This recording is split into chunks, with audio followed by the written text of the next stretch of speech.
Many factors determine how well a cyclist performs. The physical attributes of the rider, physique and physiology, are two of these.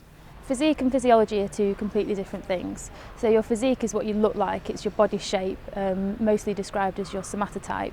So that could be something like a mesomorph, so that's usually muscular, what you usually describe as someone that looked like a sprinter, quite big with big muscles on both upper and lower body. An ectomorph would be someone that's quite tall and slender and thin, and an endomorph is someone that's usually a bit rounder in shape and holds a lot of their fat mass around the stomach area. So that's basically what physique is, so what you look like on the outside. Your physiology is what's on the inside.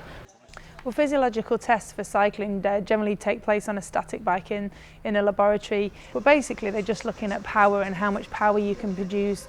One of them is a 6-second max test where you're trying to produce as much power as you can in a short space of time. And the other one is what we call a ramp test, and it basically just takes you up on the resistance until you basically fall on the handlebars because you can't pedal anymore. So those are the two tests, the sprint test and the what we call the max minute test. That basically were giving me the baseline figures and then also gave me sort of targets really. So during an Olympic time trial or the hour record, your body would change quite rapidly. As soon as you start, your heart rate would rise right up, your oxygen uptake would go up as well. As your body starts to need more energy, you'd need to get more oxygen into your lungs, into your bloodstream, to the muscles to be able to produce muscle contractions, to actually pedal, to go faster. So as soon as that's happened, your heart rate and your oxygen uptake will probably stay very, very high level, almost near maximum for the rest of the duration of the event. A lot of that comes in towards pacing, so that the cyclists still have to make sure that they know their limits and they stay within those. If they went too fast off the start, their heart rate and their oxygen uptake will go too high. There'd be a build-up of lactic acid because there wouldn't be enough oxygen available to produce the energy for the muscle contractions. So they'd actually start to produce a lot of waste products within the body, and that would slow them down. So they find an optimal rate that they know that they can pedal at as hard as they can for that duration. Heat is actually one of the biggest contributing factors towards you slowing down. As you get too hot, then your body will start to shut itself down to protect itself really, to protect the brain and the heart. So getting rid of that heat energy is one of the most important factors really. The Vo2 Max Test is used in cycling to determine the physical fitness of an individual by showing their ability to transport and use oxygen during incremental exercise. But are genetics and physique solely responsible for creating an elite cyclist? Or to what extent does training enhance these natural attributes to improve performance?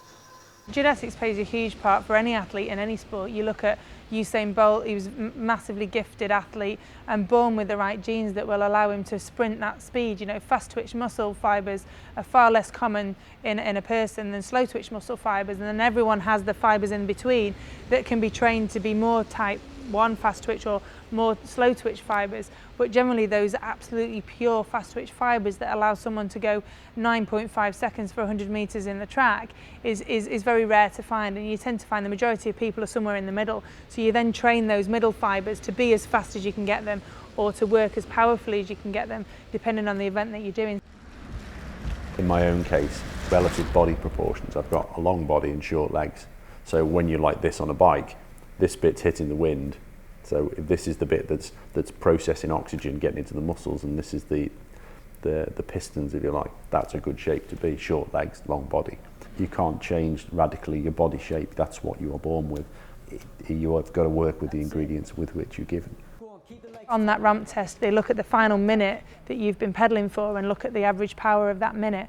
And for me, it was a score of over 300 watts to start with. And in the time since I've become a cyclist, I've added another 100 watts to that because of the specific nature of the sport and the efficiency of pedaling and things like that. A lot of people think that you're naturally born with that kind of talent to be able to make the bike go fast. But sometimes that's not the case, because if you don't realise that potential through training, then you'll never get to that level. But I think if you're prepared to put the work in and you're able to work towards the event that you want to do, if you've got sort of a glimmer of talent, then that hard work, you really can't replace that. When it comes to physiology affecting performance in cycling, is there considered to be a marked difference between the sexes? There are certain physiological characteristics of each gender that would mean that, say, for example, a man might keep his strength longer than a woman would. So we might need to alter the time out of the gym slightly differently going into a competition. However, it's very individual to the athlete. I think the main difference is between men and women are ultimately governed by the events that they do and the distances they ride.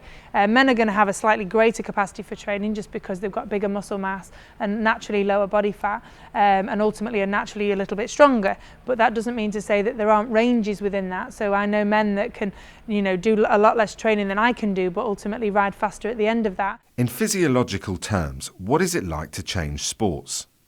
Both Sarah Storey and Rebecca Romero made successful transitions to cycling at Olympic level. I transferred from rowing, which was an endurance, power-based, strength-based sport, so therefore, I was categorised into an endurance cyclist event.